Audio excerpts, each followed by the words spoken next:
Hello students. धारा के चुंबकीय प्रभाव नामक चैप्टर हमारा चल रहा है और इसमें हमने काफ़ी डेरिवेशन कर दिए हैं।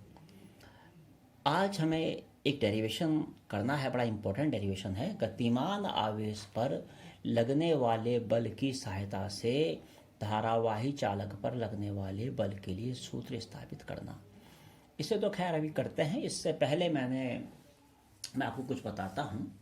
हमने एक डेरिवेशन किया था। डेरिवेशन था कि गतिमान आवेश पर लगने वाले बल के लिए सूत्र। कोई आवेश था Q जो गतिमान था V वेग से चुंबकीय क्षेत्र B में, तो उस पर कितना बल लगता था उसके लिए हमने सूत्र स्थापित किया F = QVB sin थीटा। ये आपको मालूम है। बस उसी सूत्र की सहायता से हमें, वो सूत्र किसका है? वो सूत्र है गतिमान आवेश पर लगने वाले बल का, यानी कि कोई आवेश गतिमान होना चाहिए, एक आवेशित कण गतिमान होना चाहिए, जैसे इलेक्ट्रॉन या प्रोटॉन इत्यादि। तो उस पर कितना बल लगता है तो आपको पता है, F = QVB sin थीटा लगता है जी। अब हमें उसी बल की सहायता से पूरे धारावाही चालक, पूरा जो तार है या कोई चालक है, उस पर कितना बल लग रहा है, इसके लिए सूत्र स्थापित करना है। अब सुनिए जनाब, आप भाई मान लिया एक L लंबाई का और A अनुप्रस्थ परिच्छेद का एक धारावाही चालक है, ठीक है, जो चुंबकीय क्षेत्र B में स्थित है। तो हम मान लेंगे, माना L लंबाई व A अनुप्रस्थ परिच्छेद का एक धातु चालक चुंबक के क्षेत्र B में, ये चुंबक के क्षेत्र को B से रिप्रेजेंट कर देते हैं, में क्षेत्र की दिशा से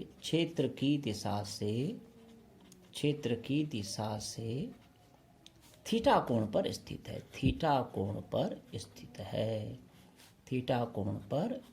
है। इतना तो पहले मान लेते हैं, इसमें तो कोई प्रॉब्लम है नहीं, ठीक है। तो ऐसा करते हैं, एक समान चुंबकीय क्षेत्र बनाते हैं पहले।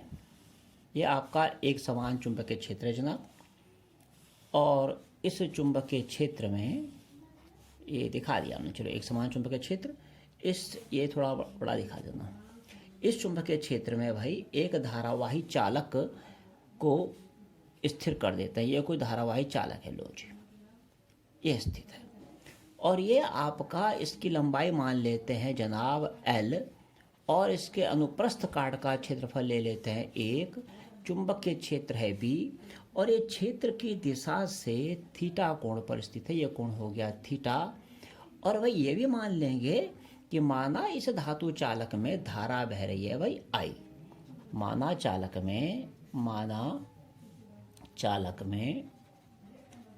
में धारा I प्रवाहित हो रही है, इतना तो मान ही लीजिए आप, प्रवाहित हो रही है। ओके, इतना तो आपने बहुत बढ़िया तरीके से मान लिया। अच्छा जी, एक काम और कर लीजिए, जब धारा बह ही रही है तो एक काम और कर लीजिए, ये भी लिख लीजिए, माना चालक में इलेक्ट्रॉनों का घनत्व, इलेक्ट्रॉन्स का घनत्व, ठीक है, n, अर्थात एकांक आयतन में इलेक्ट्रॉनों की संख्या n है, और इलेक्ट्रॉनों का औसत अनुगमन वेग कितना है, बोलो क्या क्या मानते हैं उसको? औसत अनुगमन वेग भैया Vd है, ये मान लिया आपने। जब ये सारी बातें आपने मान ली तो आप कह सकते हैं कि भाई अब धारा जो हो जाएगी I, वो हो जाएगी भाई NeAVd, धारा और अनुगमन वेग में संबंध का सूत्र है ये। इतना आपने बढ़िया तरीके से कर दिया। अच्छा, आपको ज्ञात क्या करना है? आपको ज्ञात करना है चालक पर लगने वाला बल। अच्छा, और इस चालक में धारा बह रही है, यानी कि इलेक्ट्रॉन बह रहे हैं, और एक इलेक्ट्रॉन पे लगने वाला बल आप आवेशित कण पे लगने वाले बल की सहायता से ज्ञात कर सकते हैं। तो पूरे चालक पर कितना बल लगेगा भाई? जब एक इलेक्ट्रॉन पर आप बल ज्ञात कर सकते हैं तो पूरी चालक में लगेगा बल कितना? तो पूरे चालक में जितने इलेक्ट्रॉन होंगे उन पर लगने वाला जो कुल बल होगा वही तो चालक पे लगने वाला बल होगा। मैं दोबारा बताता हूँ, अगर आपने एक इलेक्ट्रॉन पे लगने वाला बल निकाल लिया और चालक में मान लिया 10 लाख इलेक्ट्रॉन है, तो 10 लाख इलेक्ट्रॉनों पे लगने वाला बल कितना हो जाएगा? 10 लाख से उसको गुणा कर देना। एक सिंपल सी बात है। क्लियर? तो कहने का मतलब यह है कि हमें यह निकालना पड़ेगा कि इस धारावाही चालक में इलेक्ट्रॉन कितने हैं कुल मिलाकर के। अब चलिए, और फिर जब हम ये निकाल लेंगे कि भाई धारावाही चालक में कुल इलेक्ट्रॉन कितने हैं, फिर निकालेंगे कि एक इलेक्ट्रॉन पर कितना बल लगता है, और फिर उन सारे इलेक्ट्रॉनों पे लगने वाला बल निकाल लेंगे, वही चालक पे लगने वाला बल होगा। बात बहुत सिंपल सी हो गई। तो चलिए चालक में कुल इलेक्ट्रॉनों की संख्या निकालते हैं। चालक में कुल इलेक्ट्रॉनों की संख्या, कुल इलेक्ट्रॉन्स की संख्या। ओके जी, अब संख्या कैसे निकाली जाएगी भाई? घनत्व तो दे रखा n, यानी कि एकांक आयतन में n इलेक्ट्रॉन है। तो कुल में कितना, तो पूरे चालक में कितना होगा? आप पूरे चालक का आयतन निकाल लिए और उसको n से मल्टीप्लाई करिए। भाई जब एकांक आयतन में इलेक्ट्रॉनों की संख्या n है तो कुल आयतन में कितनी होगी? आयतन को n से गुणा करना पड़ेगा ना। तो बस वही तो कर रहे हैं हम। कुल इलेक्ट्रॉनों की संख्या हो जाएगी चालक का आयतन, यूँ कर देते हैं, चालक का आयतन और गुणा भैया इलेक्ट्रॉन का घनत्व। लो जी, कितना बढ़िया हो गया काम। और अब आप बताइए चालक का आयतन क्या है? चालक बेलनाकार है। बेलन का आयतन क्या होता है? बेलन का आयतन होता है पाई आर स्क्वायर एच, या उसे कह सकते हैं आधार का क्षेत्रफल गुणा ऊंचाई। आधार का क्षेत्रफल कितना है? ए। ऊंचाई कितनी है? एल। तो हो गया है जी चालक का आयतन ए गुणा एल। क्यों किया मैंने? आधार का क्षेत्रफल गुणा ऊंचाई से। और इलेक्ट्रॉनों का घनत्व तो कितना हो गया? एन। ये होगी जी समीकरण नंबर 2। क्लियर? अब आप एक इलेक्ट्रॉन पे लगने वाला बल निकालिए। उससे पहले आप यहाँ पे लिख देना कुछ, मैं आपको बता देता हूँ क्या लिखना। आप यहाँ लिखना कि भाई जब किसी चालक को चुंबकीय क्षेत्र में रखते हैं तो चुंबकीय क्षेत्र में चालक के प्रत्येक इलेक्ट्रॉन पर बल लगता है और चालक के सभी इलेक्ट्रॉनों पर लगने वाला कुल बल ही चालक पे लगने वाला बल कहलाता है। ये लिखना है आपने। क्लियर? ओके। अब हम क्या करेंगे? पहले निकालेंगे एक इलेक्ट्रॉन पर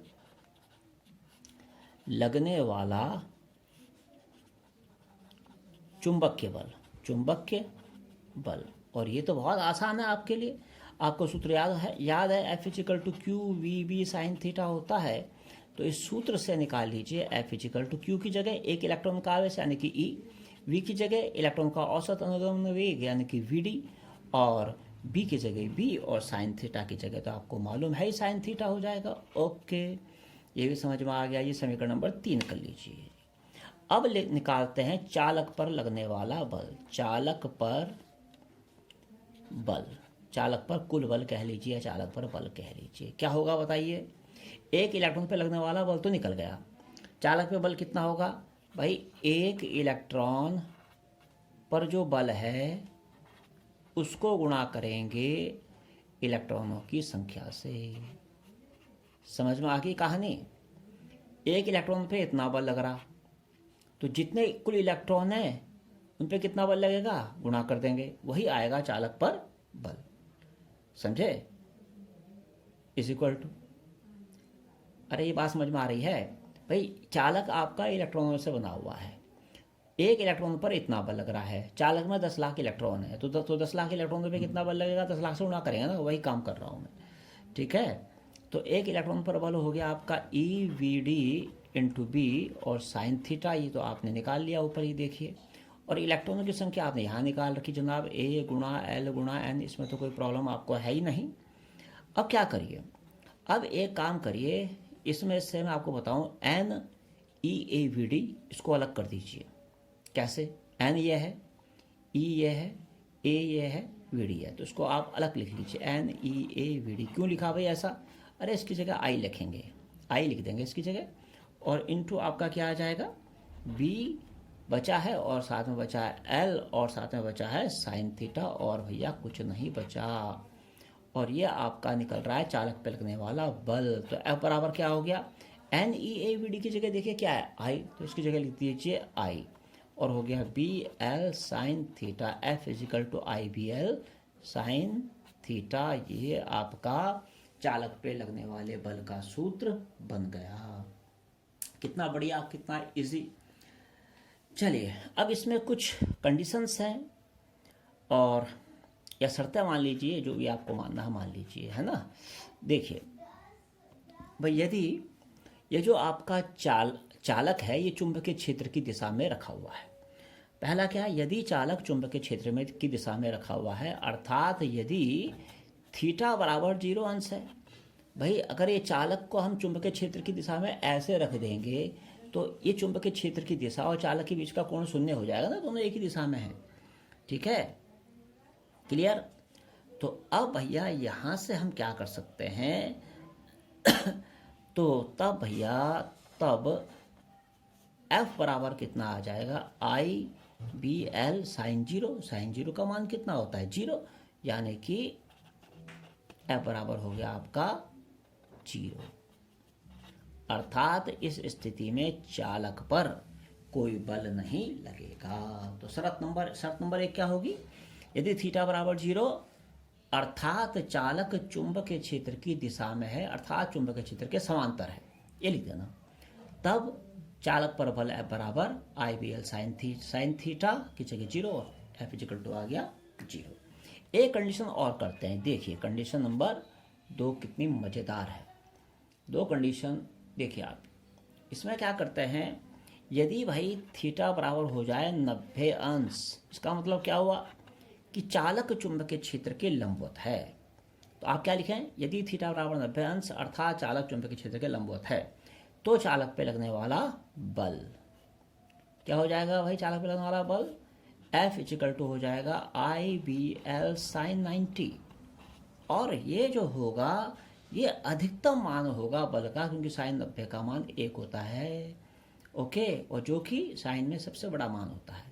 तो F बराबर हो गया जनाब आई बी एल, इसे आप F मैक्सिमम भी कह सकते हैं। इस स्थिति में चालक पर सबसे अधिक बल लगता है, मैक्सिमम बल लगता है, जिसको हम आई बी एल से रिप्रेजेंट करते हैं।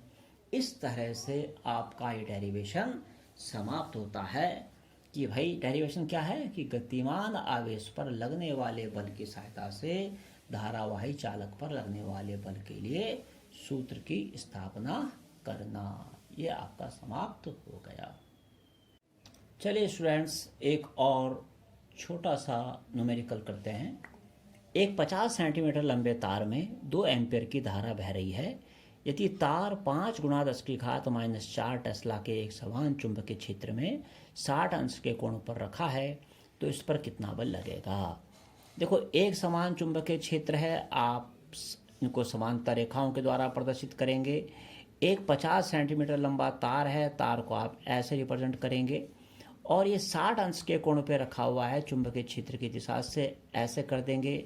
2 एम्पियर की धारा बह रही है, इसमें आई बराबर आपका 2 एम्पियर की धारा हो गई आपकी, और भाई बी का मान है 5 गुणा 10 की घात -4 टेस्ला। ओके, समझ में आ गया आपके चित्र को देख करके कि ये गतिमान आवेश पर लगने वाले बल के लिए सूत्र स्थापित करना है। गतिमान आवेश पर लगने वाले बल की सहायता से जो धारावाही चालक पे लगने वाले बल का सूत्र था, जो हमने F बराबर आई बी एल साइन थीटा भी विकसित किया था, उसको यहाँ इस्तेमाल करना है। तो आप लिख लीजिए जनाब, क्या क्या दे रखा है आपको। सबसे पहले तो भाई बी दे रखा है जी 5 गुणा 10 की घात -4 टेस्ला, ओके। और बताइए जनाब, थीटा आपको 60 अंश दे रखा है, वेरी गुड। आई कितना दे रखा है जी 2 एम्पियर, ये भी जी वेरी गुड हो गया। और देखिए भाई एल, हाँ लंबाई दे रखी है भाई, एल आपको दे रखा है जी 50 सेंटीमीटर। इसको आप 0.50 आप कर देना, उससे आपको आसानी हो जाएगी, ओके। 0.50 मीटर कर देना इसको, यहाँ तक आपको इजी हो जाएगा। अब बल F बराबर आपको पता है I B L sine theta, formula लगाइए और निकालिए मान। आई की जगह जनाब 2 एम्पियर। बी की जगह 5 × 10⁻⁴ टेस्ला। एल की जगह 0.50 इंटू साइन थीटा की जगह साइन 60। ओके, ये आपने लिख दिया बढ़िया करके। अब देखिए 2 × 0.50 ये हो गया 1, और 1 की मल्टीप्लाई करो तो आ गया 5 × 10⁻⁻⁴। दोबारा बता रहा हूँ, 2 की गुणा 0.5 में 1 हो गया, 1 की गुणा इससे करिए ये आ गया। साइन 60 का मान लिख दीजिए आप √3/2। ओके, अब आप एक काम और कर लीजिए। लो 5 × 10⁻⁴ करके √3 का मान आपको मालूम होना चाहिए। 1.732 होता है जनाब, और बटे आ गया आपका 2 से काटो जनाब, 0.866 से आ गया। इन दोनों की करो मल्टीप्लाई, 5 20 का जो हासिल है 3, लो जी ये आ गया जनाब आपका। और भाई 4.330, 3 डिजिट पहले लगा दिया डेसिमल, इंटू हो गया 10⁻⁻⁴। और निकला क्या ये? बल। और बल को किससे रिप्रेजेंट करता है? बल का मात्रा क्या होता है? न्यूटन। ये हो गया जनाब। ओके, तो आपने कितनी इजी तरीके से आपने इस क्वेश्चन को निकाल दिया, इस क्वेश्चन का आंसर आपने कर दिया। ओके, अब अगर आपको ये भी पूछा जाए कि भाई बल की दिशा क्या होगी, बल तो निकाल दिया आपने, बल की दिशा क्या होगी, तो आपको चुंबकीय बल की दिशा निकालने के लिए कौन सा नियम लगाते हैं आप? अगर मान लिया पूछ लिया कि भाई इस बल की दिशा बताइए, तो भाई फ्लेमिंग का बाएं हाथ का नियम लगाते हैं ना। और फ्लेमिंग के बाएं हाथ का नियम के अनुसार बल की जो दिशा होती है वो चुंबकीय क्षेत्र की दिशा और धारा की दिशा दोनों के लंबवत होती है। तो आप लिख देना कि फ्लेमिंग के बाएं हाथ के नियम से चालक पे लगने वाले बल की दिशा चुंबकीय क्षेत्र की दिशा और धारा की दिशा दोनों के लंबवत होगी। इसे भी लिख देना आप, यहाँ क्वेश्चन में जोड़ देना चालक पे लगना कितना बल लगेगा, और आगे लिख देना और बल की दिशा बताइए। फिर आंसर में लिखना कि फ्लेमिंग के बाएं हाथ के नियम से बल की दिशा चुंबकीय क्षेत्र यानी कि बी और धारा यानी कि आई की दिशा के लंबवत होगी। इतना काम आप कर देना, कभी आपको जरूरत पड़ जाए बाय चांस तो कोई दिक्कत आपको नहीं होगी। ओके, तो चलिए ये भी आपका क्वेश्चन समाप्त हो।